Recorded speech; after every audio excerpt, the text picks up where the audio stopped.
say you wanted some ambient audio? Yeah, I think Dan might have us Oh, you covered. got it? Okay, because I've got the, Do you have like oodles? I got stuff like that. Very nice.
gonna transition into the part where I talk about what I'm doing. Thank you so much, Jen, for the impromptu music. That was like super cute.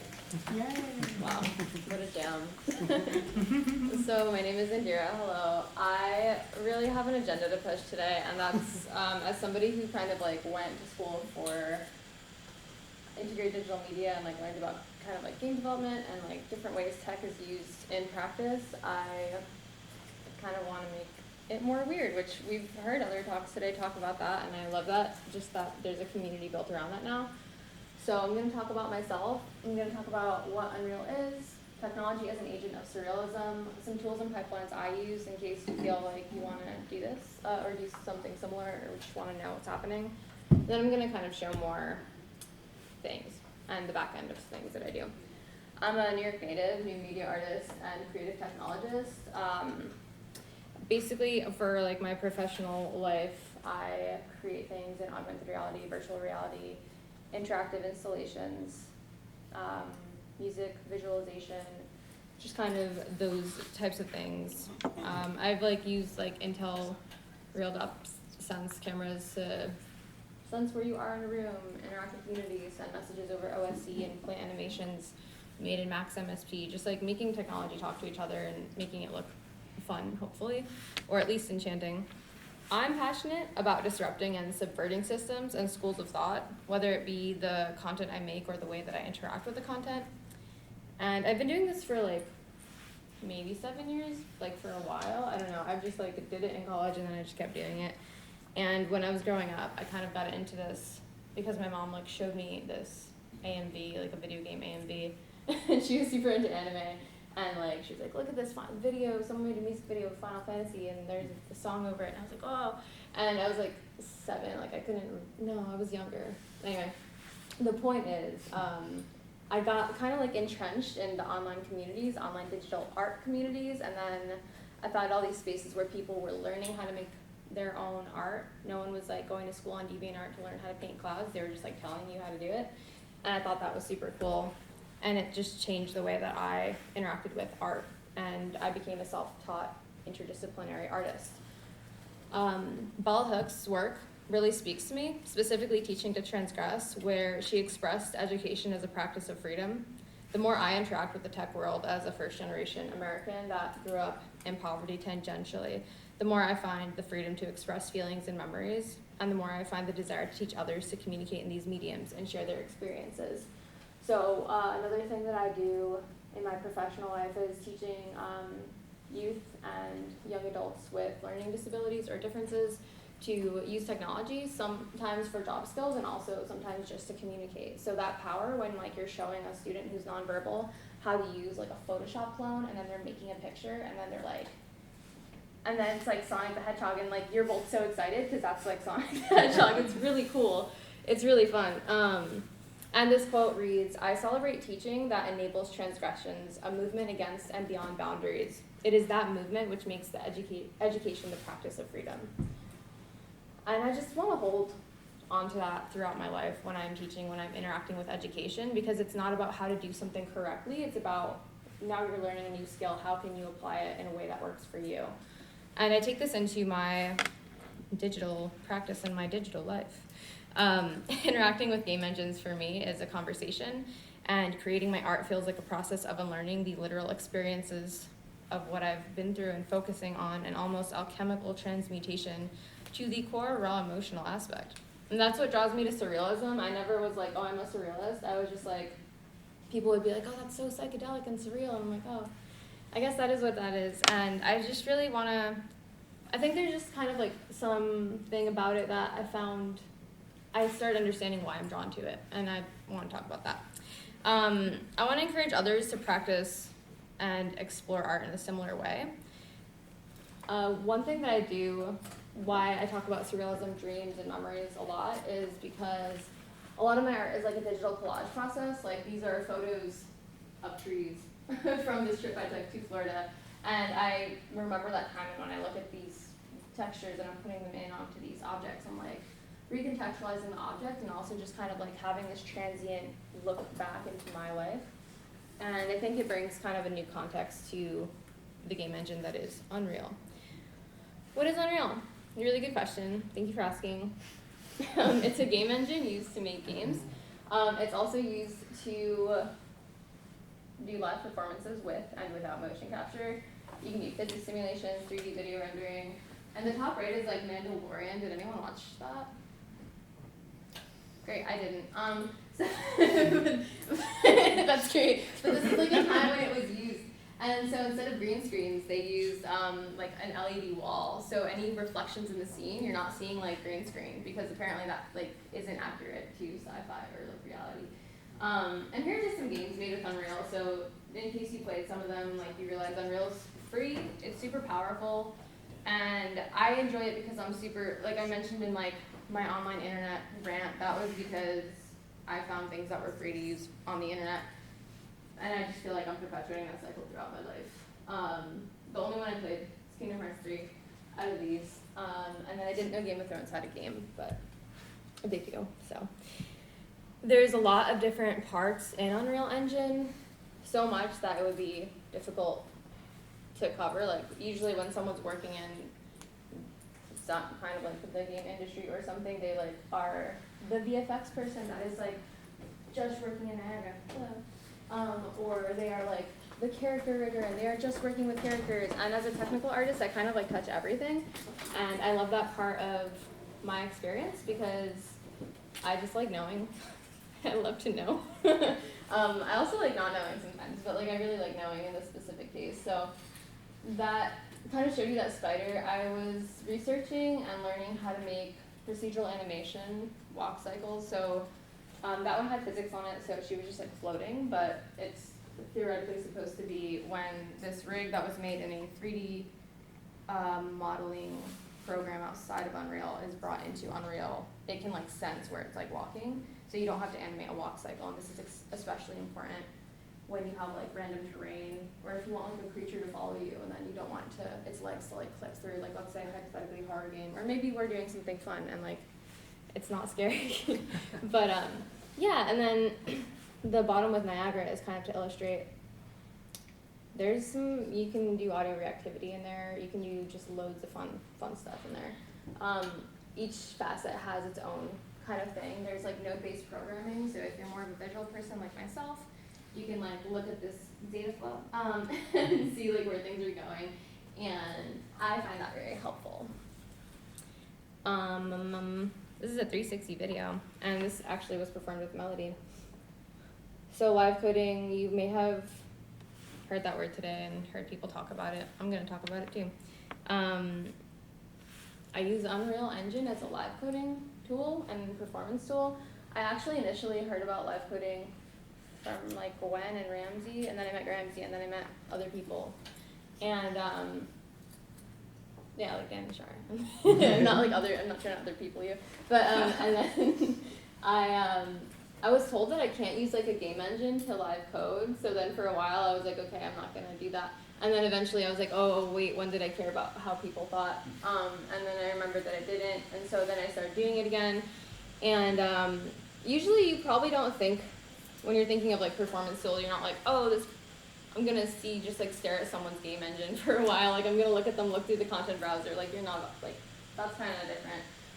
But I really like the imperfections in that. I really like being able to just like use a tool incorrectly. And I feel like that in a correct setting can be really powerful. And it shows you someone's thought process, what parts of the tool they're drawn to.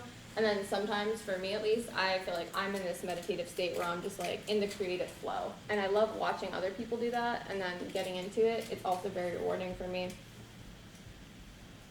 So, what does this mean?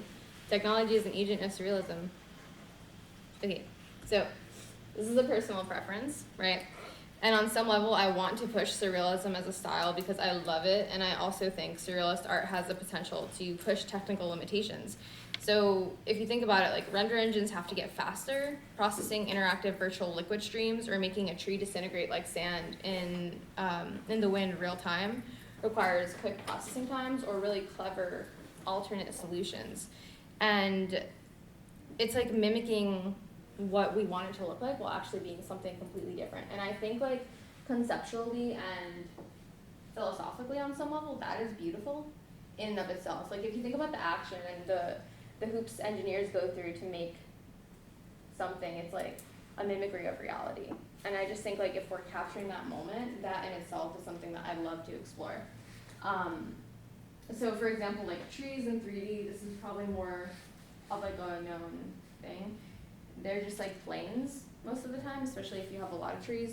They're just planes with like a masked image on them, and they look really pretty and really nice from far away.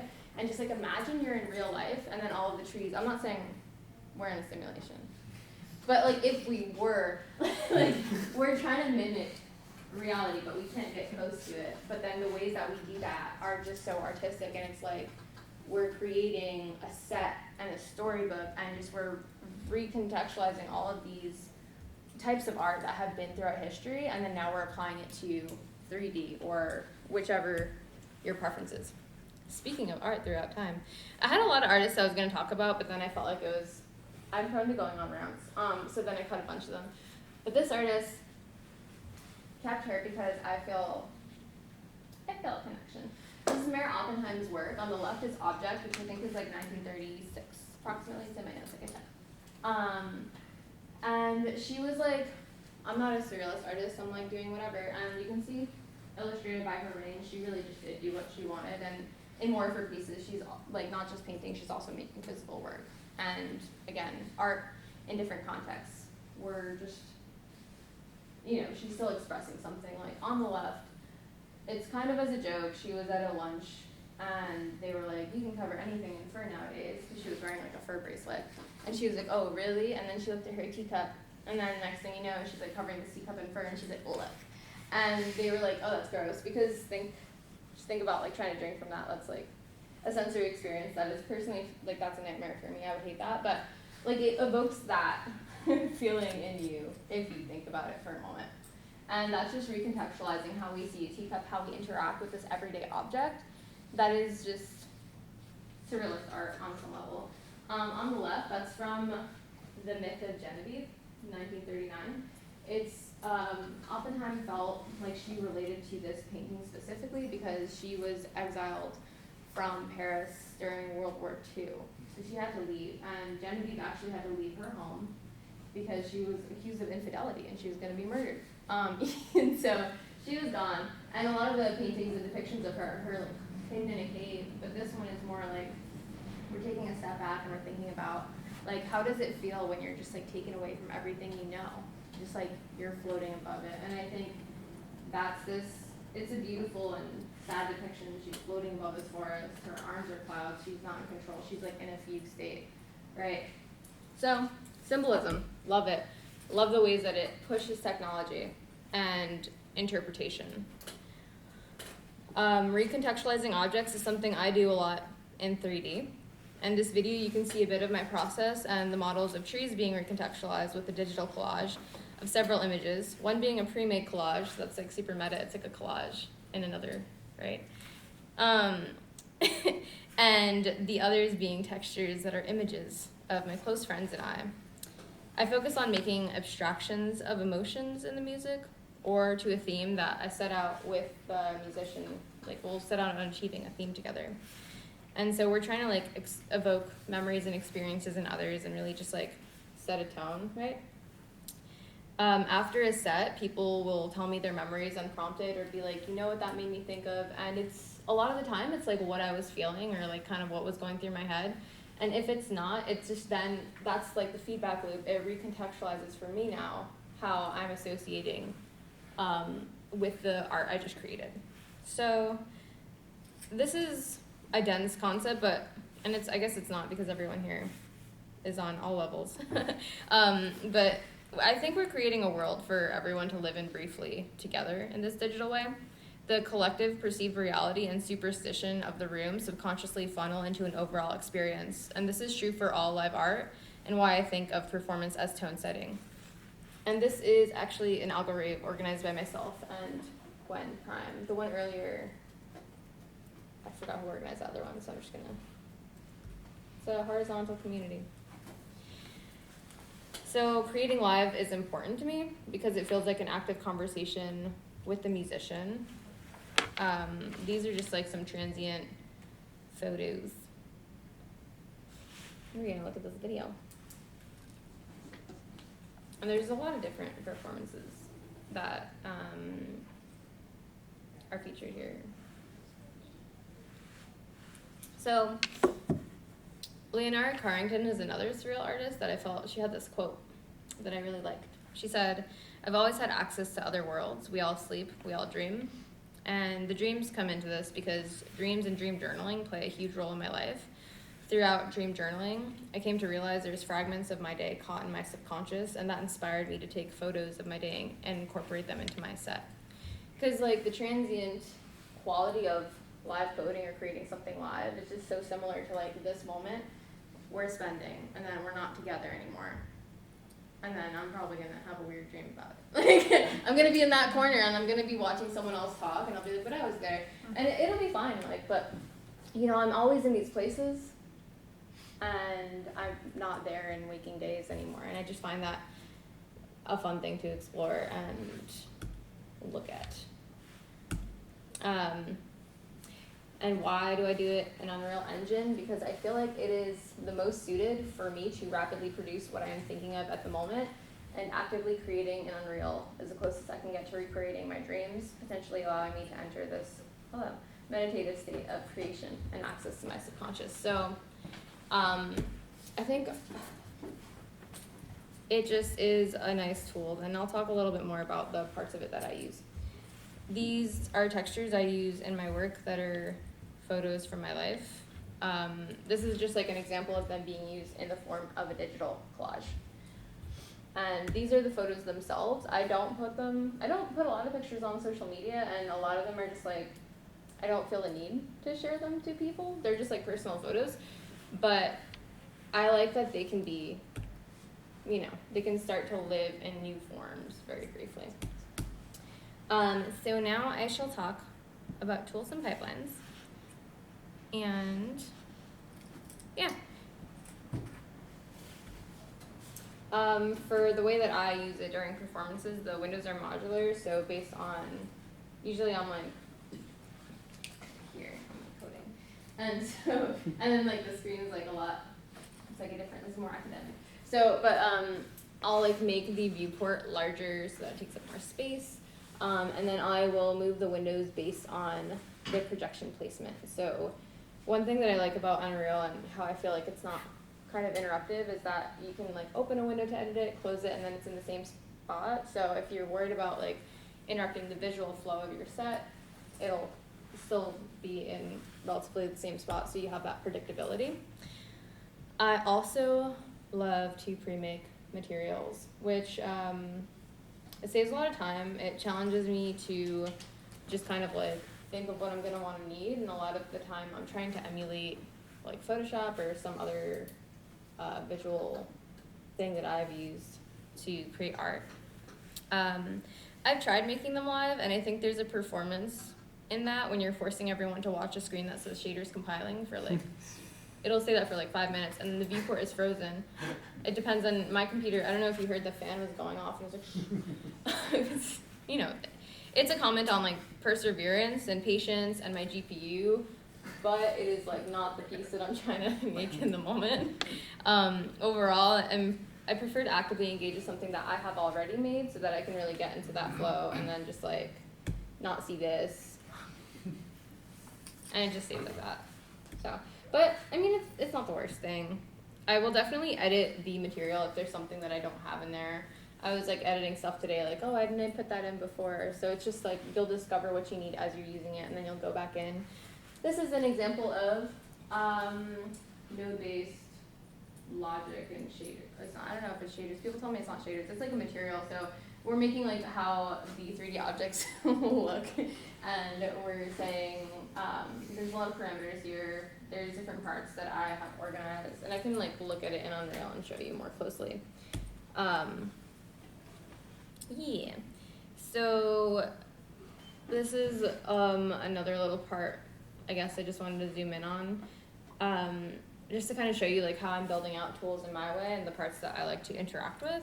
So in Unreal you can update and access the UV coordinates Yeah, and so UV coordinates are actually how the coordinates that correspond with the vertex information for the geometry. So it's not so much like the horizontal and vertical information of the image itself, it's rather how it's being projected onto the 3D object. So I messed around with that a lot. Triplanar mapping is like this fun thing that there's another section for, where like the UVs are supposed to be authored in like another program outside of Unreal, which is Blender. And if you don't have experience with that, you can just say with the triplanar mapping, it's like getting the absolute world position and then projecting it on it based on where you are. And I'll kind of demonstrate what that looks like. In my pipeline, and like if anyone is starting out, I like love the marketplace. They have a bunch of free things. That is like a big thing. It's also a really good learning tool because you can like also look in the back end of materials that already exist and like blueprints that already exist. So I feel like Unreal is like a whole wheelhouse. So like getting to know one part of it, this could be a good entryway for someone who's like, especially if you want quick results and to feel good about the content that you've created, this might be the thing for you. My library is sickening. I love a lot of these things, and I'll just like create a project with them. And then like for especially like for longer form rendered out videos, there's like some really beautiful environments to kind of like alter. So now talking about free tools. Yeah, I like to use Sketchfab. It lets you download 3D models. You can get any kind of format. Unreal takes mostly FBX. So if you are conscious of that, you must import things into Blender and then export them as an FBX. And I can, like, if anyone wants any of this information, I can send you these slides and even more links if you would like. But yeah, so Quixel is directly in Unreal. I don't use it super much, but there's like Unreal Engine 5 has like this modular window like that you can put in, and you can grab and download these columns and all these things to make environments. So that's really fun. So you don't even have to make an account on Sketchfab or anything. And Blender, super powerful open source 3D modeling tool, 3D animation. People make 2D animations. People rig characters. People make like feature-length films. Really cool stuff. Like, you know, if you're into 3D, that's something to definitely. I mean, how many people have used Blender? I feel like this is a room of, yeah, nice. Yeah, this is a room of people who do computer stuff. Yeah, that's great. I'm just saying stuff you know already. Never heard of the others, only Blender.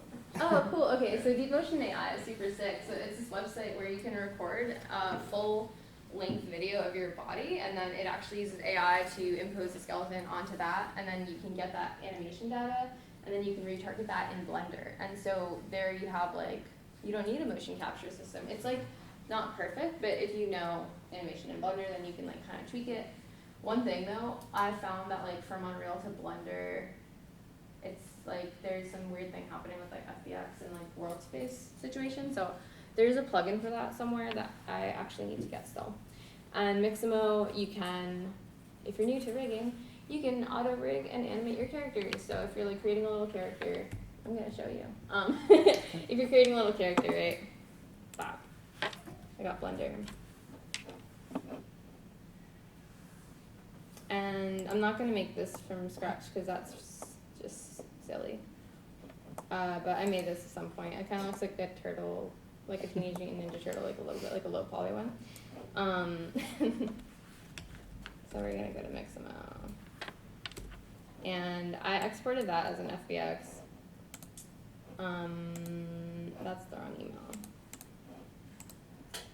I don't work there anymore.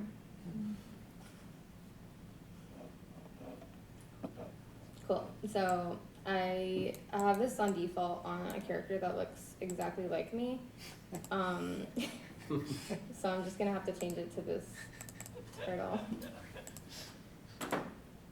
And just to demonstrate how easy it is if you're getting into this to kind of like rig something, if you export it incorrectly like I did, that's okay, because then you can just kind of reorient and simply say these are the body parts.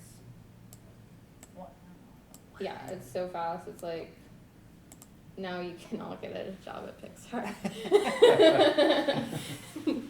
Yeah, and so I'm not gonna make you watch that. I actually planned this ahead because I was like, oh, if that takes too long, it's gonna be really annoying. It's probably good now though.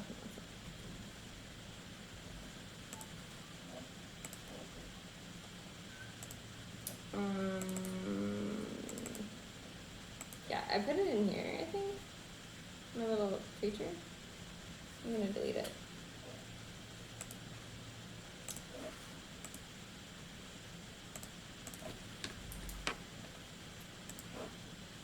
Well, I mean, if this makes a problem, it'll suck, but.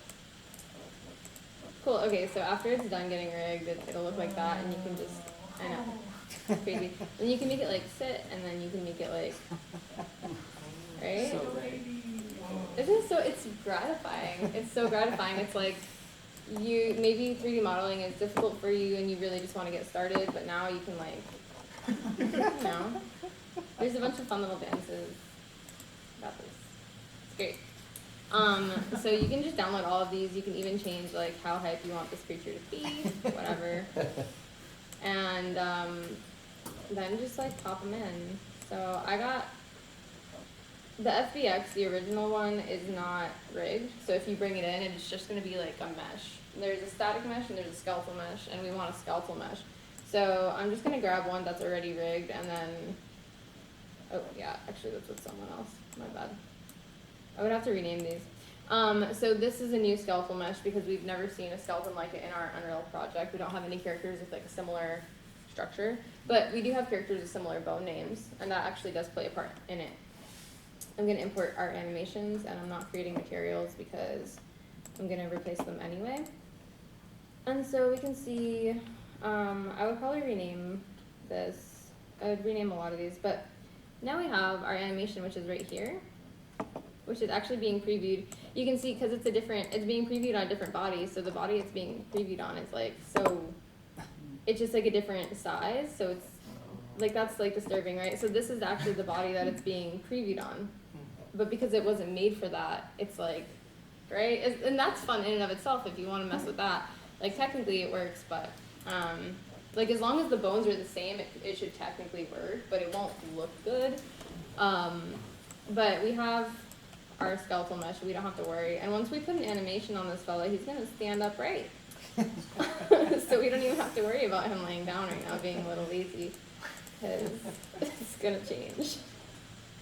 And yeah, so we got a little dancing feature, and let me just grab this material. Oh, another fun thing. You can, in the details panel, after you click on something, you can just migrate to wherever your materials are. So mine is over here, and I'm just gonna apply the same one. A lot of the time, I will duplicate a material and then rename it. And now you're glowing. Literally, yes. And we just have like a cute little dance. It's so simple, and then since this is on all of the trees too, when we change it on this creature, it'll change on the trees. And just like, increasing, it's kind of hard to understand that that's still like a thing that is dancing, so I am like, I'm recontextualizing an object in real time. And like, I can hang out inside of it. Right? It's delightful. I don't know, I think it's delightful, and like, it's just fun for me to do, and then so I'll just be invited to make some art while someone's making music, and I'm just like, I'm in a person. That's my whole set, and people are like, that was great, and I'm like, thanks, I was in a person. And I guess it sounds inappropriate when I say it out loud, but like, it's just, this is what it is, just is what it is. So I'm trying to leave and like stop being where I am, but it's so confusing. But yeah, that was some stuff. There's more for sure. Let me double check when this ends. When does this end? Actually, 10 minutes. about 10 minutes? Yeah. This is QA time. Do you want to ask questions? I'm just going to mess around if you don't, so whatever. It's whatever you want.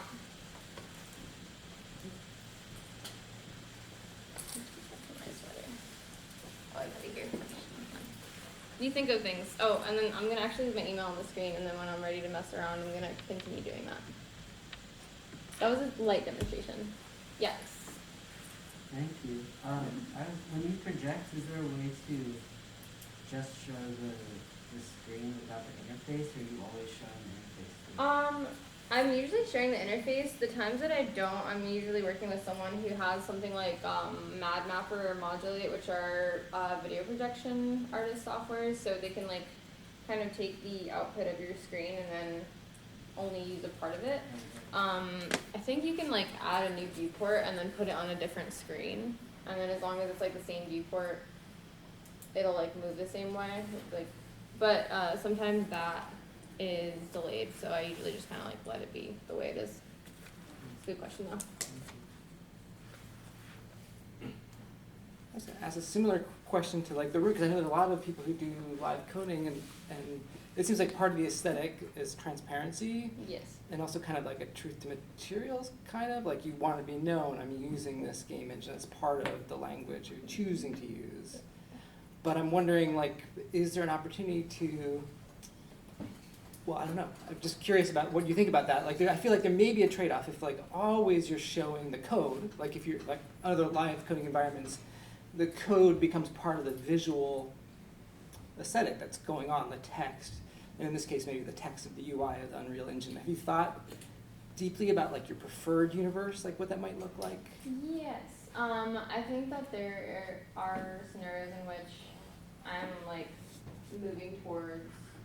I have like keystrokes that control like post-processing volume. So like if I'm in a simulated mode, it just like does that, and you can output like a larger screen and then just be. There's ways to like control all these parameters in a separate sense, and that happens a lot in like virtual production settings. They use something called like remote control, which is a plugin that comes directly with Unreal, and then you can control things on like via like a web host like OSC. It's something I've been meaning to look into. So there is like ways I want to progress and go towards it. But I also think it's really funny because when I described this to my like one of my engineering coworkers who like works as a dev in Unreal, he's like, so you just make people stare at just like Unreal Engine for like half an hour, and I was like, yes. But I don't think he you know, he didn't know like exactly what I was doing. I was like, I just mess around with materials, and he's like, so you just make them look at that, and I'm like, kind of, yeah, actually. So I feel like in both ways it's kind of fun because at the same time you like meet people who are like, I've always wanted to learn Unreal, and like I feel like it's also really encouraging to see that happen, and I want more people to use Unreal and like do stuff with it. So it is dual for sure. Yes. Have you ever explored like hyperbolic, like alternate geometries for making surreal worlds? Tell me more. Like a non-Euclidean, so like you know, like let's say you're moving this way and then you somehow circle back and you're where you started. Not in a like I've been in a maze or a torus or like an object where I'm just like constantly moving through the object, and it's very cyclical in that way. Cool. But that also sounds really cool. It sounds like there's like some deeper concept there too. There is definitely Google non-Euclidean. Like yeah, I've seen that in like you know different. Some of the game physics engines can emulate non-Euclidean geometry. Yeah. Really hard to wrap your arm around mathematically, but they already do it for you. Yeah. Cool. Yeah, I'm curious if like there's probably something in Unreal like a plugin or something. Yeah, for sure. For sure. A second question: have you ever heard of Rain World? A game called Rain World? I have not. We can Google Rain World. Yeah, Google Rain World. You would very much like Rain. It's all like procedural characters, and just like they interact. There's like special modes where you can control the characters too. They're so cute. Yeah. But it's like my kids play it, and I said to them, every time you play this game, you're looking at something that has never existed before, because it literally like an interaction of one character can cause another character to behave differently, and random characters can be trained and Yeah. like personalities. And when you mentioned the walking spider, made me think of it. This is how I felt when Ramsey was when you were demoing your set. I felt like that actually. Like a little creature in like a. That's how most people respond to Lisp. Well, no, like I felt like I was like walking through like a little like a what's it called, like a storm draft, like when this, you know, not like a sewer, but it's like the overwash of the storm. Oh, It's yeah. like the tunnel. That's where I felt like I was like a little creature walking through that, just because of the sounds. I was like, then you're making them higher, and I was like, it just became more watery in here. Anyways, very cool. Well, we have like 6 minutes. Oh yes, yes, thank you. I'm curious, there's like a couple of clips that you showed, or pictures that you showed of you performing where the projection is sort of like being projected onto you, and I was wondering if that was like a conscientious choice that you're making as an artist to be part of the projection, or if it was just like the nature of the environment that you're in. Sometimes it is, and sometimes it is just the nature of the situation, but I do feel like it's also another meta element of like, there are photos of me, and there are photos of people I know, and now I'm part of the collage. Layers. Yeah. That's pretty much it. Just like, yes. Do you ever feel like this type of creation, well, I want to get your perspective on emergent narratives during your set, if you feel like that's something, yeah, I guess I just wanted to say those words at you and see how you responded. Yes. Absolutely. Do you feel like, because you have a lot of like your images in there and lots of storytelling like pieces in there too, trees and turtle people. The turtle people are very recently featured. No, I think so. Emergent narratives from my life, but also I think just like storytelling. I get that is where like the tone setting comes from on some level, because I'm like I am synesthetic, like synesthesia is an experience that I have. So when I am hearing things, I'm like, oh, I can see like in my mind's eye a world that this belongs to, that I'm now a part of. And I think that's what I try to tap into when I'm making stuff. And just like being able to have assets. You never know what you're gonna like feel like you wanna, where you're gonna be, you know? So it's hard to grab the pieces that you need in the moment. But yeah, I think I don't necessarily retell stories as much as I do tell new stories with memories that I've had, or kind of like share them in some way. Yes. With your collaboration with Melody, because you're talking about how with your synesthesia, like or reaction to hearing sounds, you can see things. Did you know what Melody's set would sound like sort of beforehand, and then you built a world to accommodate that, and then you're able to react with enough like agency in that world? Or Yes. I'm wondering what the relationship and like the prep time is. Or... Yeah, no, that's a good one.